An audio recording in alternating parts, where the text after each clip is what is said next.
నమస్తే, నేను మీ కుప్ప పద్మిని. ఇన్నాళ్ళు మీ సపోర్ట్‌ని నాకందిస్తూ, మీ ప్రేమని నాకందిస్తున్న ప్రతి ఒక్కరికి కృతజ్ఞతలు. ఇప్పుడు చూడబోతున్న ఈ వీడియో కూడా ఖచ్చితంగా మీకు ఉపయోగపడుతుంది. లైక్, షేర్ అండ్ సబ్స్క్రైబ్ చేసి మీ ఇష్టాన్ని అలాగే మీ సపోర్ట్‌ని నాకందించండి. అలాగే ఈ వీడియో పట్ల మీ అభిప్రాయాన్ని కామెంట్ సెక్షన్‌లో కామెంట్ చేసి నాకు తెలియజేయండి. నమస్తే. తులారాశి వాళ్ళు వీళ్ళు వాస్తుపరంగా ఏ దిక్కులో కాస్త జాగ్రత్తగా ఉండాల్సినటువంటి పరిస్థితి ఉంటుంది? ఏ దిక్కులో కొంచెం నార్మల్‌గా ఎలా ఉన్నా పర్వాలేదు అనే పరిస్థితి ఉంటుంది? ఒకసారి చెప్తారా? తప్పకుండా. అయితే ఇక్కడ కన్యా రాశికి, తులా రాశికి కామన్‌గా కలిసే ఎలిమెంట్ ఏంటంటే దక్షిణం అన్నది. సో, సాధ్యమైనంత వరకు కూడా దక్షిణం వీళ్ళు కూడా కొద్దిగా నార్మల్‌గా అంటే బరువైన వాటికి యూజ్ చేసుకోవచ్చు. అయితే ఇక్కడ తులా రాశి వాళ్ళకి బాగా యోగించేవి ఏంటంటే ఎప్పుడు కూడా ఉత్తరం ఒకటిను, పడమర ఒకటి. సో, ఇక్కడ పడమర వాయువ్యంలో మళ్ళీ వీళ్ళు పెట్టుకోవచ్చు. సో, నైరుతి అనేది కూడా ఒక్కోసారి వీళ్ళకి చెప్పలేం. అక్కడ కూడా మేలు జరిగే అవకాశాలుంటాయి. ఎందుకంటే వీళ్ళకి శుక్రుడికి అత్యంత మిత్రుడు రాహు కాబట్టి ఖచ్చితంగా నైరుతిలో ఎక్కువ బరువులు పెట్టుకోవడానికైతే ఉండదు. సో, పడమర వాయువ్యంలో అయితే పెట్టుకోవచ్చు. సో, పడమర వాయువ్యంలో పెట్టుకుండి ఆ రకంగా కూడా బరువులైతే పెట్టొచ్చు. అలాగే దక్షిణంలో కూడా బరువులనేది ఎక్కువ పెట్టుకోవచ్చు. ఇక ఆగ్నేయంలో మటుకు ఖచ్చితంగా వంటశాల అనేది మాత్రం వీళ్ళు 100% అక్కడే మెయింటైన్ చేయాలి. ఇంకెక్కడ పెట్టుకోవడానికి? ఇంకెక్కడ పెట్టుకోకూడదు. సో, అక్కడ మటుకు వీళ్ళు ఆ రకమైన జాగ్రత్త అయితే ఖచ్చితంగా తీసుకోవాలి. ఎందుకు ఆగ్నేయంలో వంట వీళ్ళు చేయాలి అంటే గనక వీరి యొక్క అధిపతి మెయిన్ ప్రధానంగా శుక్రుడు. సో, ఇక్కడ శుక్రుడు అయినప్పుడు ఏంటంటే ఎప్పుడు కూడా అన్నం వండించడం అనేది ఎప్పుడు కూడా అంటే మనం మిగతా వంటకాలు వండొచ్చు. కానీ ప్రధానమైన ఆగ్నేయం వంట అనేది ఏంటంటే అది ఖచ్చితంగా ఆహారంతోనే ముడిపడి ఉంటుంది. సో, ఈ ఆహార పదార్థాలన్నిటి మీద కూడా ముఖ్యంగా ఈ బియ్యం వీటన్నిటి మీద చంద్రుడు, శుక్రుడి యొక్క ఆధిపత్యం అనేది ఎక్కువ ఉండటం అనేది ఉండదు. కనుక ఖచ్చితంగా ఆమె స్థానంలో ఆమెను ఉంచడం అనేది మర్యాద. సో, ఆమె స్థానాన్ని మనం మార్చడం అనేది మర్యాద కాదు, అమర్యాద. సో, ఆమెను అగౌరవపరిచినట్టు.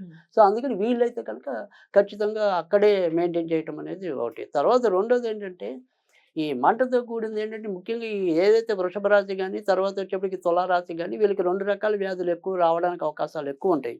సో, ఈ గొంతుకు సంబంధించిన వ్యాధులు థైరాయిడ్ గాని ఇలాంటివి ఏమైనా సరే రావడానికి కూడా అవకాశాలు ఎక్కువుంటాయి. తర్వాత వీళ్ళకి ఎప్పుడు కూడా ఈ బర్నింగ్ ప్రాబ్లమ్ అంటే ఎసిడిటీ కానీ ఇలాంటివి కూడా ఎక్కువ వచ్చే అవకాశాలు అయితే ఉంటాయి. కనుక వీళ్ళు ఇంకో చోట వండటం కన్నా కూడా ఆగ్నేయంలో ఖచ్చితంగా 100% ముఖ్యంగా నేను చెప్పేది ఏంటంటే కంపాస్‌తో కూడా డిగ్రీలు సరిపోవాలి.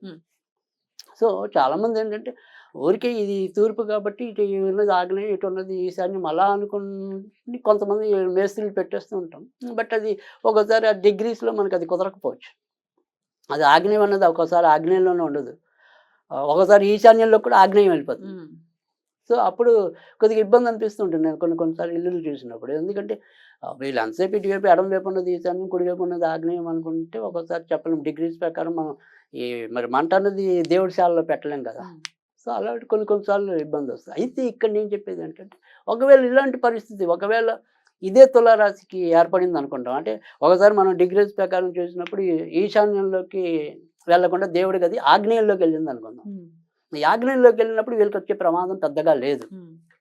ఎందుకంటే వీళ్ళకి అధిపతి దేవుడు అంటే శుక్రుడే. శుక్రుడు అంటే రాక్షసుడే కదా! సో, శుక్రాచార్యుడు. సో, శుక్రాచార్యుడు రాక్షసుడు కాబట్టి కొద్దిగా వ్యతిరేకంగా ఉన్నా తప్పులేదు. ఓకే. సో, ఖచ్చితంగా అటువైపు పెట్టుకోవచ్చు.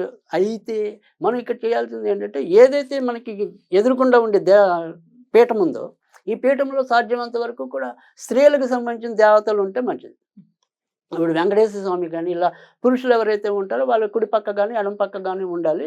ఇలా స్ట్రైట్ అవే ఏవైతే ఉంటాయో ఆ దేవతలు కనిపించే వాళ్ళందరూ కూడా స్త్రీ దేవతలు ఉంటే కనుక ఖచ్చితంగా వీళ్ళకి మేలైతే ఉంటుంది. కనుక ఒకసారి ఎవరైనా సరే మరి ఆగ్నేయంలోకి వచ్చేసిందంటే మీ దేవుడి గది అన్న మాత్రాన భయపడక్కల్లా. సో, తులారాశి వాళ్ళైతే సో, తులారాశి వాళ్ళకైతే ఖచ్చితంగా ఆ రకమైన ఎగ్జంప్షన్ అయితే ఉంది.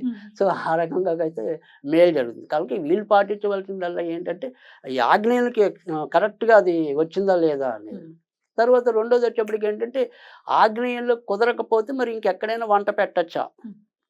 అంటే కొన్ని అంటే మనకి ఇండియాలో కొద్దిగా తక్కువే అనుకోండి. మామూలుగా అయితే విదేశాల్లో వాటిలో అయితే గనుక అక్కడ పడమర వాయువ్యంలో కూడా వంటశాలలు ఏర్పడటం అనేది ఎక్కువ చూస్తాం. నాకు వస్తూ ఉంటాయి కదా!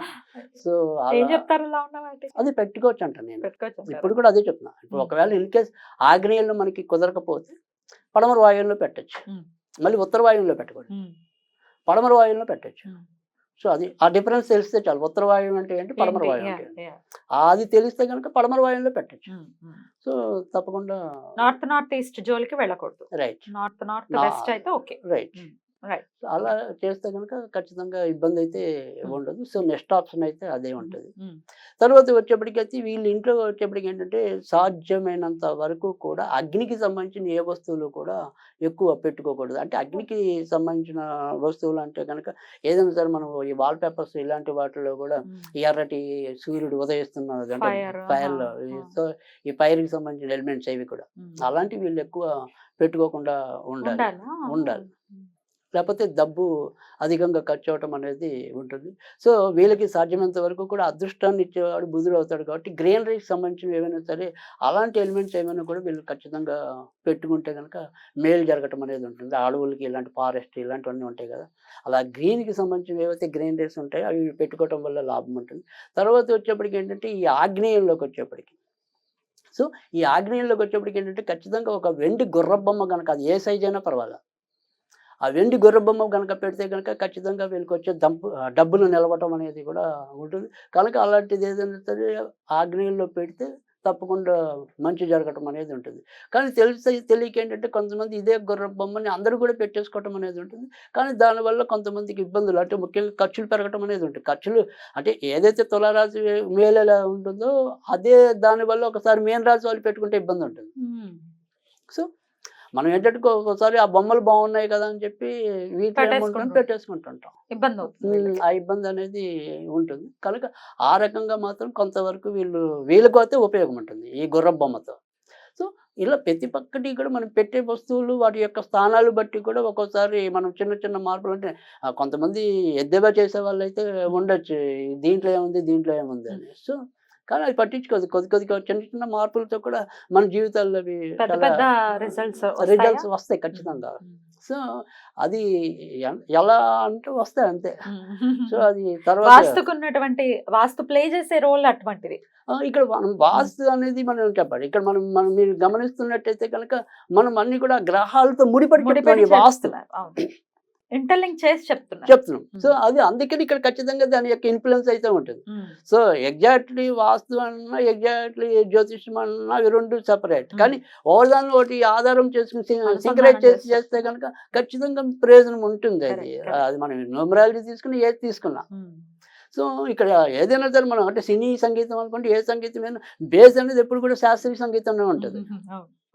సో దాని నుంచే వస్తాయి. సో అంత మాత్రం ఏ దిక్కు జాగ్రత్త వహించాలి అనేది డెఫినెట్ గా చెప్పున్నారు కాబట్టి డెఫినెట్ గా ఈ సూచనల్ని పాటిస్తూ తులారాశి వాళ్ళకి చాలా ప్రశాంతవంతమైన జీవితం ఉండాలని మనస్ఫూర్తిగా కోరుకుంటూ చాలా అద్భుతంగా వివరించారండి. ఇక నెక్స్ట్ ఎపిసోడ్ లో వృశ్చిక రాశి గురించి మాట్లాడుకుందాం. నమస్కారం.